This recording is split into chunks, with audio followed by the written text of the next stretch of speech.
kamu kasih sebutir jagung.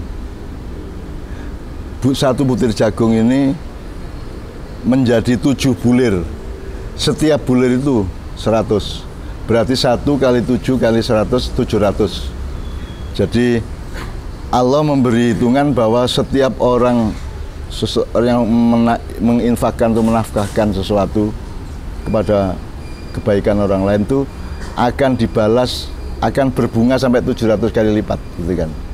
Tapi ini firman Allah, bukan omongan saya.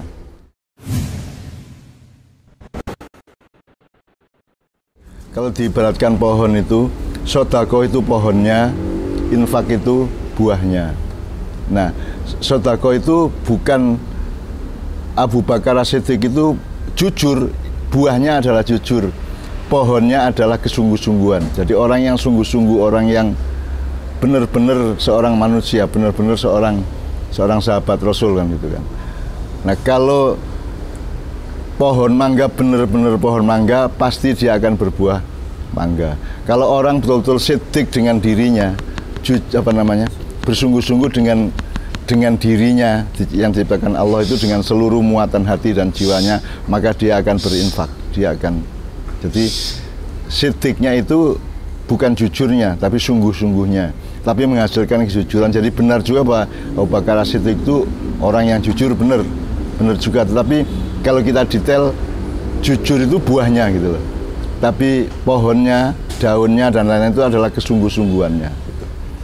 Jadi dalam bahasa Jawa ada namanya sidik paningal. Paningal itu penglihatan, pandangan. Kalau sidik itu artinya penglihatan yang jernih, yang tepat, yang presisi, yang tidak belok-belok, yang tidak kabur-kabur. Jadi sidik dalam bahasa Jawa juga bermakna hampir sama dengan bahasa Arab. Kemudian ada banyak faktor-faktor lain atau dimensi-dimensi lain di dalam kata sodakoh itu. Jadi ini bukan pendapat saya. Ini saya harus mengakses pendapat Tuhan. Sehingga saya berangkat dari ayat-ayat, dari firman-firman, dari logikanya Allah, dari algoritmanya Allah sendiri kan itu. Karena saya kan tidak punya hak untuk berpendapat. Wong saya tidak orisinal kok. Saya tidak asli ada. Saya tidak pernah bikin diri saya sendiri. Maka kalau saya berpendapat itu saya paling hanya mengutip atau mengakses sesuatu yang lebih sejati dari saya. Maka semua pendapat mengenai sodako ini harus bermuara atau bersumber dari penciptanya, yaitu Allah sendiri gitu. Karena Allah yang memilih kata sodako, Allah yang memilih kata infak, Allah yang memilih kata zakat itu. Itu bahasa Arab tapi dipilih Allah untuk menjadi idiom komunikasi bagi umat manusia. Sekarang ada ayat yang terjemahnya gini, siapa yang mau memberi pinjaman kepada Allah, pinjaman yang baik, maka Allah akan melipat gandakan pembayaran kepadanya dengan lipat ganda yang banyak, dan Allah dan seterusnya ya. Jadi Allah itu nomor satu, Allah itu meletakkan diri secara sangat rendah hati kepada manusia. Kan ini semua punya dia, semua punya Allah, termasuk manusianya punya Allah. Tapi Allah bilang bahwa barang siapa mau meminjami aku, itu kan luar biasa. Itu kan itu kan ajaran mengenai kerendahan hati dan tahu diri sedemikian rupa ya. Artinya Allah tidak menunjukkan bahwa dia adalah yang berkuasa, tapi Allah yang maha sayang, sehingga dia tawarkan kepada manusia, siapa yang memberi pinjaman kepadaku, pinjaman yang baik, maka akan aku lipat gandakan. Ya. Jadi Allah itu merasa dirinya berhutang kepada manusia. Jadi ini ada satu algoritma atau ada satu pemetaan nilai yang luar biasa. Kapan kamu berbuat baik, itu adalah hutangnya Allah. Padahal dia yang punya kok meneng-meneng hutang kan gitu kan. Kita berbuat baik, kita nyayang anak kecil, kita memberikan sesuatu kepada pengemis, kita membantu tetangga kita. Terus tiba-tiba Allah itu berhutang ke kita sebesar yang kita berikan kepada orang lain itu. Jadi Allah meletakkan diri sebagai yang berhutang kepadamu, yang nyilih lah, yang pinjem. Jadi saya berbuat baik kepada Patub, itu berarti saya menghutangi Allah. Terus nanti Allah akan membayar berlipat-lipat ganda. Gitu. Itu saya kira kan pelajaran utamanya adalah bahwa sebenarnya kita itu ya tidak boleh kemelinti, tidak boleh kemendus bahwa seolah kita itu yang paling benar, yang paling punya, yang paling mengatur kan itu kan. Allah saja yang maha punya dan orisinal, asli, memiliki dan menciptakan semua itu. Dia mau meletakkan dirinya sebagai pihak yang hutang. Terus dia hutang ke kita, bayangin. Jadi kita itu punya tumpukan piutang kepada Allah dan Allah punya tumpukan hutang kepada kita. Semakin banyak kita berbuat baik, menolong orang, maka Allah langsung tampil sebagai saya yang hutang, nanti saya yang akan bayar gitu. Itu kan satu logika, satu dialektika nilai yang luar biasa.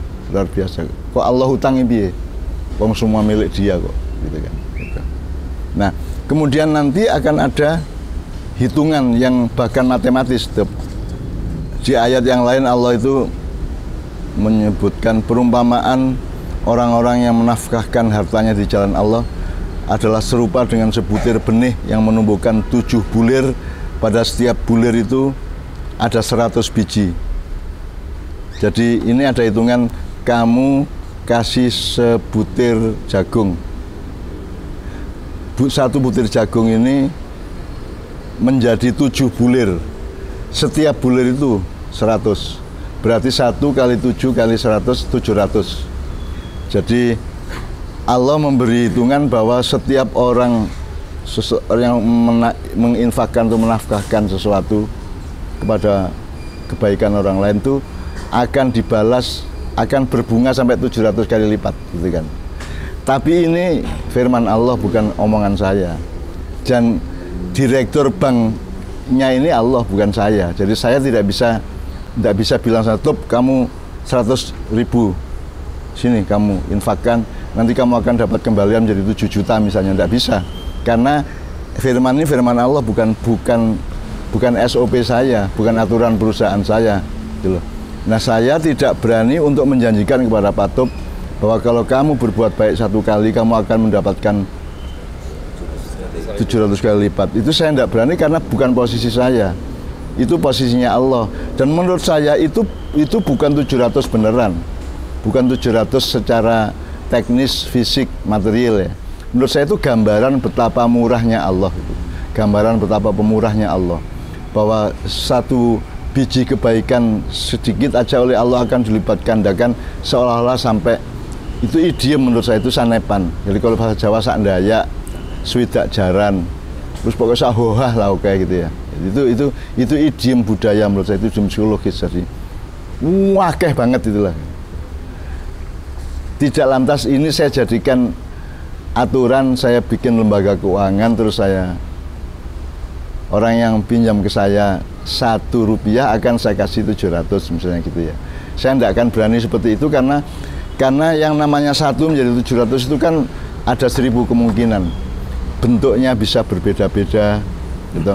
Misalnya yang 100 berupa kegembiraan anaknya lulus, yang 100 berupa istrinya mendapat pekerjaan atau apa gitu ya. Itu 700 itu bermacam-macam bentuknya dan itu Allah yang menentukan dan Allah yang tahu. Kita tidak tahu, jadi kita tidak punya hak terhadap 1 kali 700 tadi itu. Jadi saya tidak akan berani untuk mengaplikasikan itu dalam kehidupan horizontal karena ini adalah firman Allah, perusahaannya Allah dan SOP-nya Allah, prinsipnya Allah. Dan Allah sendiri yang tahu aplikasinya bagaimana, saya tidak tahu. Jadi saya tidak akan, saya cuman bolehnya yuk banyak-banyak berbuat baik, yuk banyak-banyak berinfak gitu dok. Tapi saya tidak akan berani menjanjikan bahwa infakmu akan mendapat ganti 700 kali lipat. Kecuali kalau saya Allahnya gitu ya. Nah Tuhannya kan Allah, bukan saya kan gitu kan. Mudah-mudahan tidak ada di antara manusia yang menganggap firman ini menjadi aturan perusahaannya gitu ya. Saya bikin lembaga keuangan, saya menyerap uang, kemudian saya janjikan akan balik 700 kali lipat gitu ya. Ya.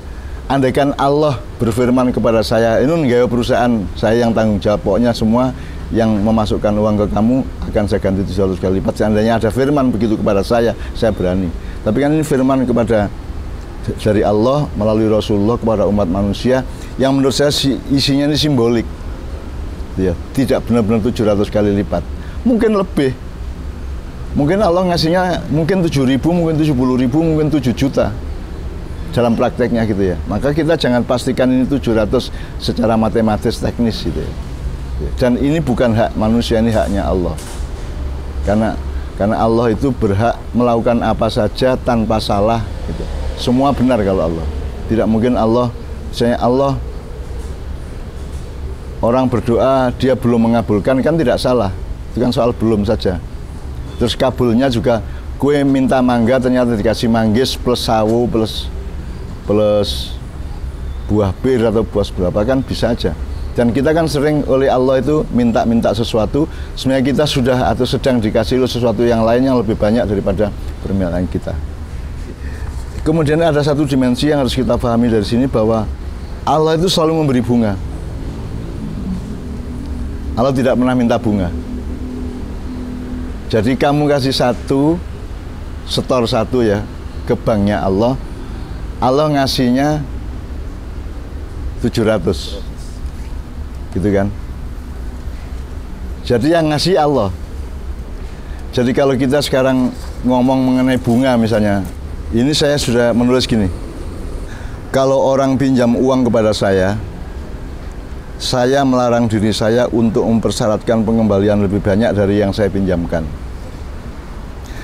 Tapi kalau saya pinjam uang kepada orang lain, saya melarang diri saya untuk mengembalikan sama jumlahnya dengan yang saya pinjamkan. Saya mewajibkan kepada diri saya untuk bersyukur, sehingga ketika mengembalikan uang yang saya pinjam itu, saya tambahi jumlahnya. Bisa saja sampai 2 kali lipat, karena saya mensyukuri bahwa pinjaman uang itu sangat besar manfaatnya atas hidup saya. Tambahan jumlah uang itu bukan bunga, melainkan yang saya, jadi misalnya saya pinjam, saya kembalikan lebih. Itu bukan bunga, itu adalah ungkapan rasa syukur saya, terima kasih saya kepada dia. Dan bersyukur itu saya lakukan karena perintah Allah, bukan karena saya dipaksa oleh pihak yang meminjamkan uang kepada saya. Jadi kalau saya pinjam 100.000, saya kembalikan 200.000, itu saya ikhlas karena rasa syukur dan itu perintah Allah ya. Tapi kalau saya disuruh mengembalikan 110.000 oleh orang yang saya pinjam duit, saya tidak mau gitu loh. Karena saya mau keluar uang itu karena rasa syukur saya, bukan karena saya dipaksa atau ditekan oleh siapapun gitu kan. Itu karena perintah Allah. Maka kenapa bank mempersyaratkan bunga ketika meminjamkan uang? Mungkin salah satu sebabnya adalah kebanyakan manusia tidak menjalankan kewajiban dari Allah untuk bersyukur, sehingga terpaksa dipersyaratkan atau dipaksakan untuk ada tambahan pengembalian di antara sesama manusia. Maka nilai dan hukum bunga bank itu tidak terletak pada jumlah uangnya, melainkan pada niat pelakunya. Seperti yang tadi saya bilang ya. Jadi sekali lagi, nilai dan hukum bunga bank itu tidak terletak pada jumlah uangnya, melainkan pada niat dan konsep yang ada pada pelakunya, baik yang pinjam maupun yang meminjamkan. Jadi kalau saya pinjam uang dari bank, saya menolak dipaksa mengembalikan lebih dari memberi bunga. Tapi saya mewajibkan diri saya atau mengikat diri saya untuk bersyukur, sehingga saya pasti mengembalikan jauh lebih banyak daripada jumlah yang saya pinjam. Jadi kan urusannya bukan soal jumlah uang, urusannya adalah atas itikat apa, niat apa, konsep yang bagaimana kan begitu. Nah saya kira pertengkaran dan kontroversi atau syubhat mengenai bunga itu bisa dijelaskan dengan mencoba mencari fokusnya itu tidak pada jumlah uang yang ditambahkan ketika mengembalikan, tetapi dari siapa inisiatifnya. Kalau inisiatifnya itu dari peminjam, itu namanya rasa syukur kan gitu. Tapi kalau inisiatifnya dari yang meminjamkan, itu namanya kan tekanan atau paksaan kan gitu. Nah apa sebabnya sekarang selalu kalau pinjam itu harus pakai bunga? Karena mungkin kan memang rata-rata orang tidak bersyukur kan gitu kan, mungkin aja gitu ya, sehingga kan tidak bisa jalan lembaga Anda kalau tidak pakai biaya tambahan kan gitu. Nah saya tidak mengatakan bahwa bank itu salah atau benar, saya tidak mengatakan sistem ekonomi kita syubhat apa tidak, halal atau haram, saya tidak mengatakan. Saya cuma ingin menyumbangkan bahwa semua itu tergantung kepada al-a'malu binniyah. Jadi setiap perbuatan, setiap langkah manusia, setiap keputusan itu bergantung niatnya apa. Mudah-mudahan ini bisa membantu konsiderasi perekonomian dan kebudayaan yang sedang kita jalani.